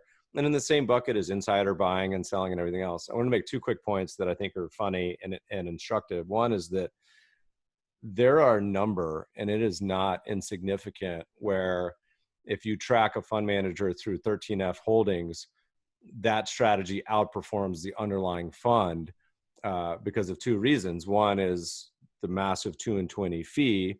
And 2 is that some portfolio managers, as you mentioned, the timing is actually negative alpha, right? Like, when they get in and out, it may not even be optimal, but the fee is a big one. And then second, you were talking about managers that aren't ideal, and obviously the macro and maybe market neutral guys, because the shorts don't show up. Obviously anyone who's doing derivatives and CTAs, but humorously enough, some of the frauds, we used to look at a couple of the funds way back in the day, and 2 come to mind where the 13F did massively worse than the disclosed performance. And we used to always scratch our head, because I chat with all my hedge fund buddies, which I used to do a lot more than I do today, because they would always say, Meb, I'd say, list your top 10 funds that if you could follow and invest in, stock funds, what were they? And one that always came up was Galleon, which ended up being, a fraud. And the other one, which wasn't, but, got into quite a bit of scrutiny, books written about it, and now he's buying the Mets. I won't say who it is, but that was also a terrible one to follow. Now, they traded a lot, but so did Galleon. But even showing the returns versus a benchmark was just absolutely atrocious anyway. So it can give you some insight as well into actually kind of what they're up to. Yeah, so like I said, where I started with this was on biotech. To me, it was, I don't know where you'd begin to start. And on and on the tech side, I originally started with it just sort of informing decisions as you're talking, which is great. I mean, that's I think a great thing to do. I do think, so I feel like if I was sitting in my chair at ISBI, back 2, 3, like, if somebody come in and talk to me about this, like, this feels kind of great to me, that as long as it's like systematic, have somebody else do it, keep track of it. It's obviously not a 2 and 20 product. It's just not that kind of thing. And the other funny thing, we didn't talk about this, most of these managers are closed.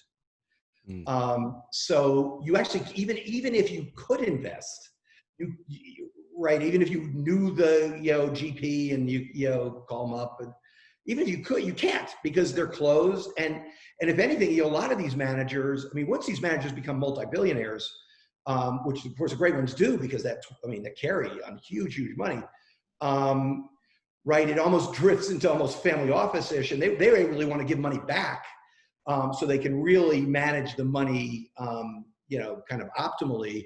So, it's actually the guys who can't perform well who live on the 2 and not the, kind of not the 20. So that's, then there's other noise. I mean, for example, like where being late is harmful, like an IPO, where some great managers do some like late stage private market, where it's really just they're public market managers, but they know the company's going to go public, and it's a way to get a bunch of shares. And Snowflake is the greatest example ever of that. Where Snowflake is the hardest 13F. It's so funny. We're having this conversation, and it's a week after literally the hardest 13F quandary you could ever have, which is the great managers who were in Snowflake private, and then it comes in and you have a 2x pop on the IPO. It's like, what the hell do I do now? So that's where, again, a systematic approach, and you got to have kind of grown-ups at the table to really do it correctly. I think is kind of the sort of the thesis anyway.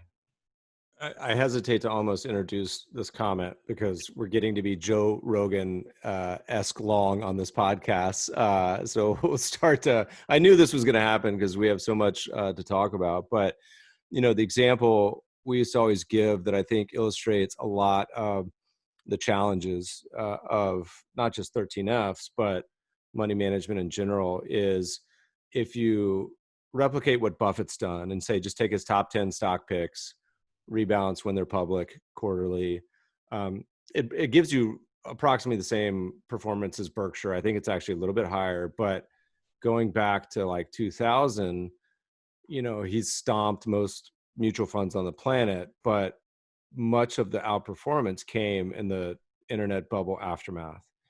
And whatever your alpha concentrated manager may be, in this illustration it's stocks, they go through these periods of not just 1 or 2 or 3 years, often sometimes it's more than that, 5 or 10, and of underperformance or versus a certain benchmark value obviously has been one that's really struggled this past decade, and yet still be potentially valid as a manager. And so many institutions, academic research shows, and individuals obviously lumped in this, they want to measure people on a quarter, a year at the most, maybe 3 if you're super rigorous, but almost never more than that. How is that something that, as investors, we can deal with? Is it something we can deal with, or is it just an insurmountable, impossible problem? Wow. So that, that's a wow. So that's the hardest thing in the world, right? It's not possible. And, I've been a couple of so one of the op-eds I did that Bloomberg actually carried was actually on this topic that, again, I feel like I'm picking on the institutions who do a lot right, okay? But one of the things they don't do right is it's always flavor of the month, and they're always like firing this guy because they had a bad year, maybe a bad 3 years, and hiring the next guy, right? This is what I think indexing is brilliant at fixing. Actually, there's this professor at Arizona State who did some great research. He loves Sunil Wahal. He loves. He actually reached out to me. I actually referenced him in a couple articles. And there's actually, it's funny. There's so much academic research, like the Miller Modigliani, like all that stuff, Gene Fama, et cetera, like all that stuff. Which, again, there's like one really, as Gene Fama says, there's like one great investing idea a decade, right? And there's 3 great marketing ideas a week. One of my all-time favorite lines. But to me, that's such a challenge, and it's like hardest thing. So now, like me as a human being, right? Where I have this innovation bias. I discount cash flows. I love, but like we're value, and again, where I almost feel like that feels like March 2000 to me right now, right? It feels March 2000. Feels like when my buddy Dave Rappaport, who sent me, who left me a voicemail on March 10th, 2000, unbelievable, of Union Carbide, Bank America, Goodyear, like literally March 10th, NASDAQ 5000. Of like, he was at Sanford Bernstein at the time, which was a deep value manager. It's like you scratch your head, Snowflake at 100 times revenue, and right? And Google felt like it felt almost like a value stock at 20 times earning. It's like 30 times earning, and like all this, Visa 35 times, whatever the hell, like, and there's these things, these poor, ugly stepchildren who've been left behind, right? And have horrible 10-year track records. As what is it, Josh Brown, who's like one of my favorites. It's like, dude, they got terrible 40-year track records. Like, how long before value doesn't work? But yet, when you ask me the question, I swear to you, Meb, like when you ask me the question, it's like I do not feel comfortable saying value is dead, and that I'm not an idiot to not be backing up the truck when I can get amazing companies like General Motors at 5 times, Boeing at 3 times, like cruise lines like 2 or 3 times, and even away from COVID, stuff. I mean, General Motors, I'd argue, is probably helped by COVID, but banks at 8 times, and I mean, big, beautiful banks and energy companies, and I'm wondering. It's the hardest thing in the world, right? It's the hardest thing in the world to say, right, which is also, I think, why thou shalt honor all 4 tribes. Because the deep value guys are like, one day we'll discount cash flows. Right. I think it's a great framework. I'm looking forward to your article that you're going to write. We've now forced you, publicly shamed you into writing this concept. And there's certain structures that I think people behave better in. We've seen whether like the target date funds, people mentally, I think, view those as long-term investments. Obviously the pensions they're locked into. I would like to see more innovation in sort of super low cost personal pensions sort of concepts, annuities in that ballpark. The problem with annuities is they tend to cost an arm and a leg, but I think there's hopefully some listeners out there working on this problem. We've talked about some of our ideas in sort of this investment lockbox approach where you're sort of locked in for 10, 20, 30, 40 years.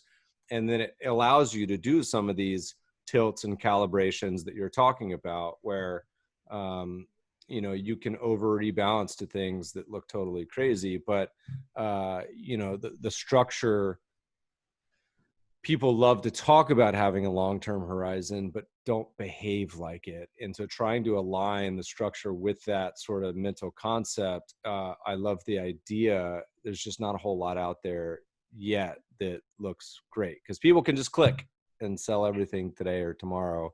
And that's usually not advantageous. Right. And now, like Robinhood, they're like clicking on options and leveraged, which are wildly levered on wildly volatile times 5. Crazy. That sort of gave me this thought that it's so counterintuitive.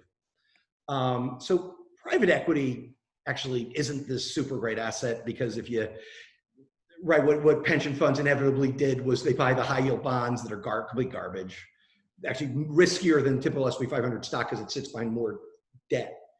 So complete garbage. And they buy high yield bonds and then their LPs in the 2 and 20 private equity funds, and they just be better off owning that whole cap stack in a small cap version. They actually would have done better.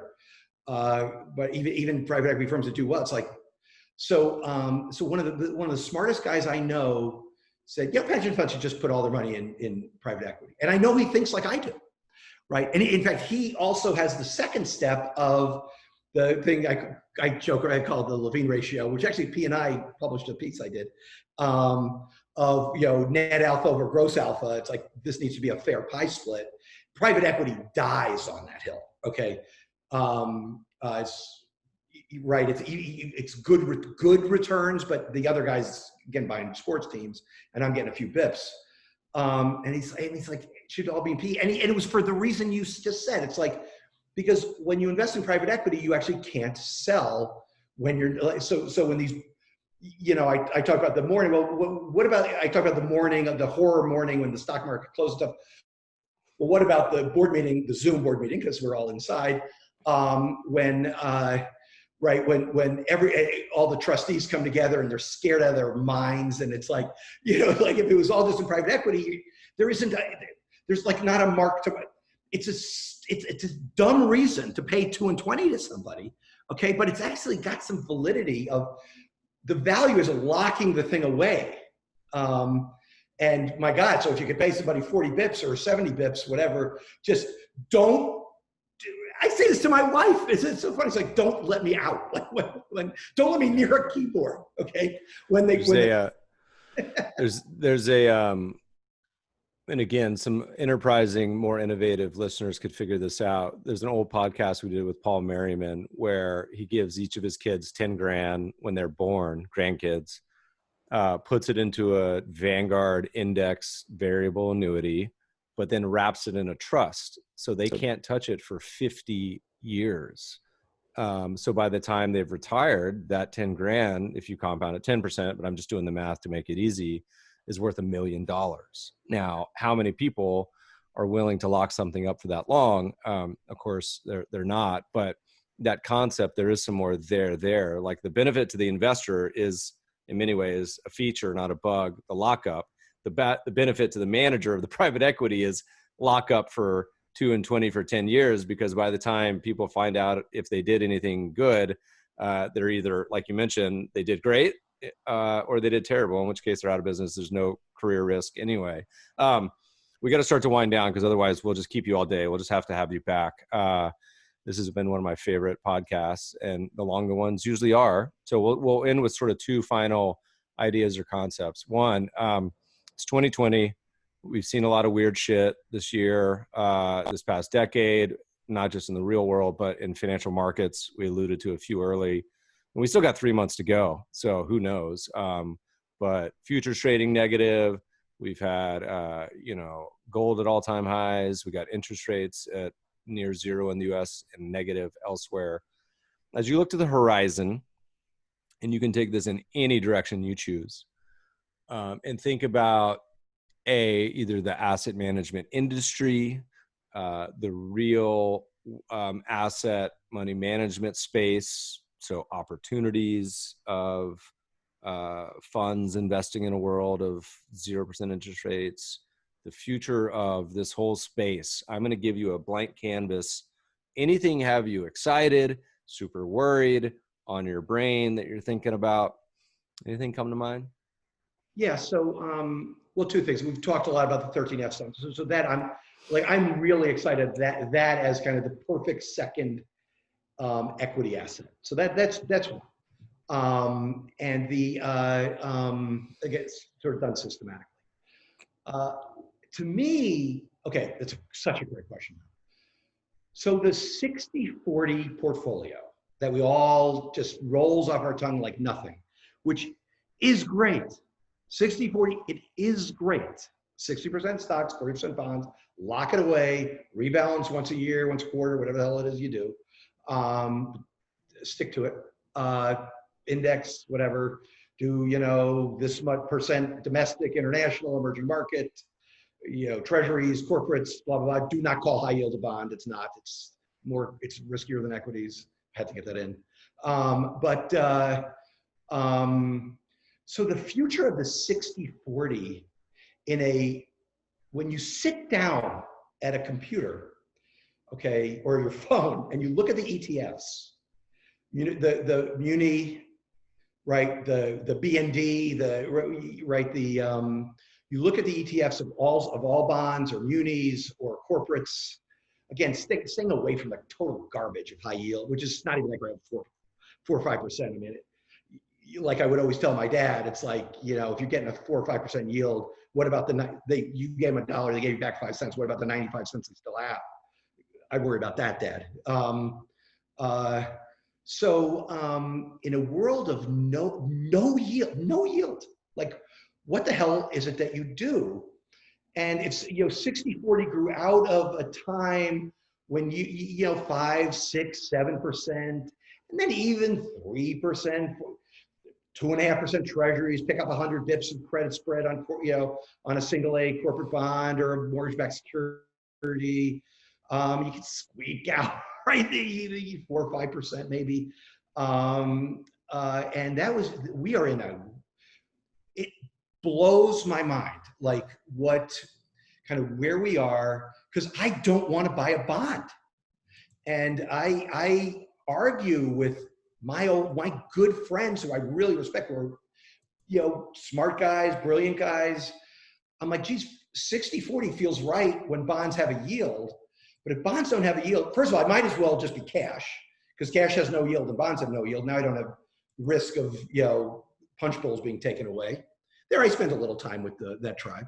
But I don't crazy fixate on it though. So cash is, I guess, a bigger out, right? Because that part of the portfolio can't get you any money now. So now it's just pure ballast, right? It's pure, I'm not jumping out the window when the ISBI drops by 8% in a day, right?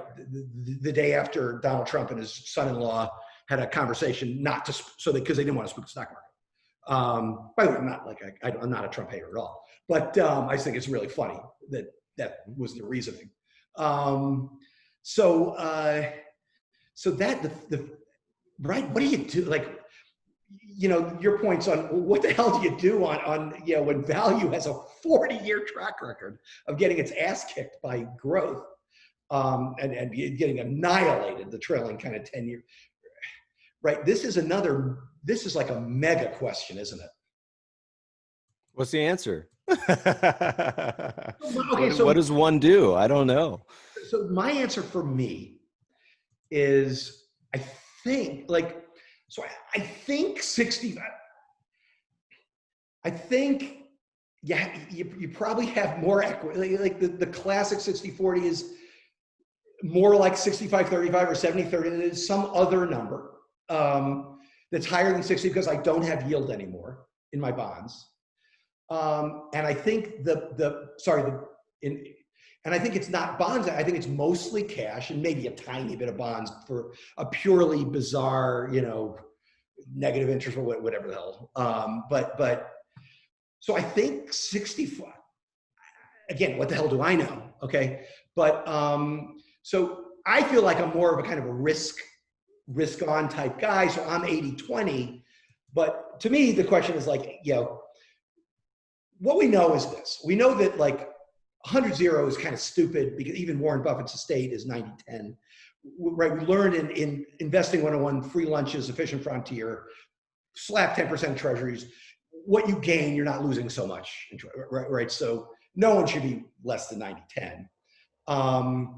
And so that's okay, but I want to have some ballast, and 10 doesn't so. Right? So that's, to me, I don't know if it's 70-30, maybe it's 70-30, 75-25, 2/3, 1/3, as you are. Maybe you're like the genius out of everything. And 2/3, 1/3, 1/3 ballast, right? 1/3 cash I can buy groceries with. I can sleep at night. Maybe that, but I think 60-40 doesn't feel like a keeper, because I don't know, when is this thing going to end? This is not some temporary, right? We've been living with it for 10 years. We've been living with a form of it for 10 years, right? And notice what sorry, go ahead. No, I was going to say go. I'm sorry. I didn't bring up gold or Bitcoin or anything. And maybe that's part. My brain hasn't gotten to that yet. So I was going to say, we need to dust off your old securitization chops and start applying that to new modern day asset classes like sneakers. I was laughing at a bunch of these sort of modern platforms, but that's the old fart in me compared to, I guess, the younger generation. Because I was really tempted. Nike introduced a special. They called them the Dunk Champion High Top or whatever it was, but it was in my alma mater Virginia colors, and special release, limited edition. And sure enough, all the speculators bought them, and the only way you can buy them is on these StockX and other exchanges where they're $250 each. Listeners, I'm not going to disclose if I bought a pair or not, but I joked with you before the show, the only benefit of this pandemic is that UVA has been champions for 2 years now. But alternate, there are some, and we do this next podcast. there's some alternate sort of interesting ideas of finding yield in altogether different ways, potentially in this decade than in the past, of just government bonds.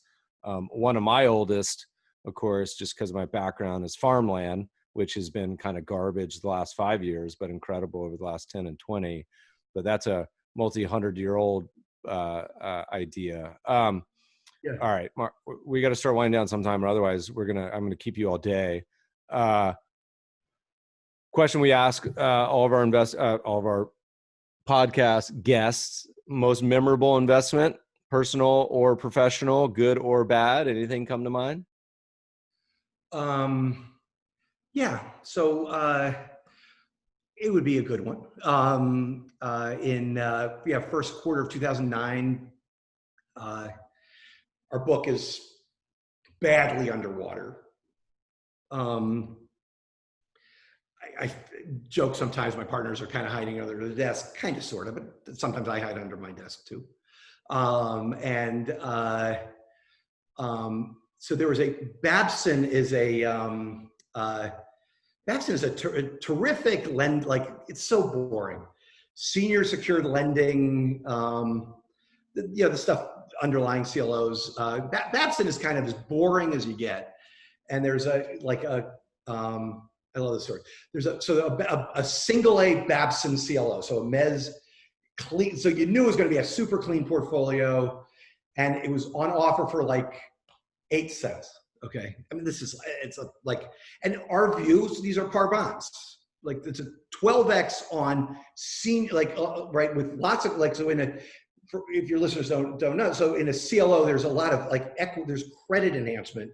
So there's a portfolio of senior secured loans, but then there's different classes of securities. We were not on the bottom. We had lots of guys underneath us and some guys on top of us. But the way something is 8 cents instead of 70 cents is you could get a zero. Okay, so because there's guys on top. So my favorite's this is the best bond I ever bought, and it was good size. It's $12 million. It was on offer for 8 cents, and Wachovia was our counterparty, and I'm 7.5. Right, and then we didn't hear back that day. Then the next morning they came back at 7, and then the whole night I'm what an idiot! It's a gorgeous piece of paper. It's but it's almost like you can't help yourself, right? So even Mr. Indexer, right? I can't help but right, we have to protect ourselves from stupid stuff. Now we got the bond, right, and it made $1 gazillion, and yada yada. But it's sort of a funny story. So that's great. I have some similar stories about being a cheap bastard, but it was saying that lovingly, by the way. That's a compliment. But it has to do with surfboards on Craigslist. So another story for another day.